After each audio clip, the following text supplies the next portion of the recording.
श्राद्ध में जो ब्राह्मण जमाया जाता है, पांडित कर्म करने वाले 6 कर्म करते हैं। विद्या पढ़ना, पढ़ाना, दान लेना, दान देना, यज्ञ करना, यज्ञ कराना।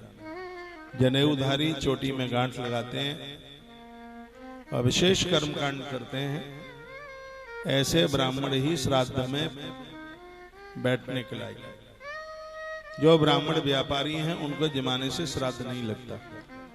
जो नौकरी करते हैं उनको जमाने से श्राद्ध बिल्कुल भी नहीं लगता। जो पैसा लेकर के वेद पढ़ाते हैं, भले ही वो जनेऊधारी हैं, पैसा लेकर के स्कूलों में पढ़ाने के लिए जाते हैं, ऐसे ब्राह्मण को जमाने पर भी श्राद्ध नहीं लगता। बहुत कथावाचक हैं, कथा भी करते हैं, सरकारी नौकरी भी करते हैं। जो वेतन पाते हैं, मेरी बात कोई काट नहीं सकता, क्योंकि मैं तो बिना प्रमाण के बात ही नहीं करता। नहीं तो ये लोग मेरी बोलती बंद कर देते अभी तक।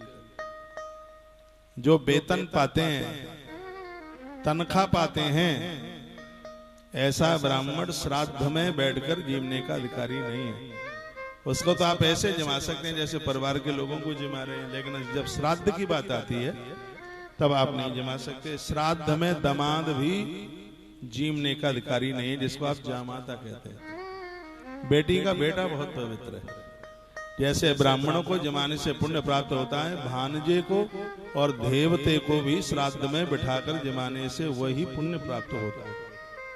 ब्रह्म पुराण में तो यहाँ तक लिखा है कि जिस दिन भांजा आपके घर आ जाए, बिटिया का बेटा आपके घर आ जाए, उस दिन तुम्हें गंगा सागर की यात्रा करने का फल प्राप्त हो जाता है। इतनी बड़ी महिमा है। यदि ये गाय को बेचे नहीं तो भांजे को गाय देने का भी बड़ा फल है।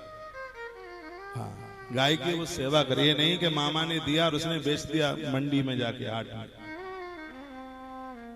हाँ, गाय और बेटी तो वहां दी जाती है जहां उनकी आंख में कष्ट के आंसू ना आए। एक बात मैं आपको पूछ ही नहीं पाया, यह बताइए कि मेरी बात आपकी समझ में आ रही है?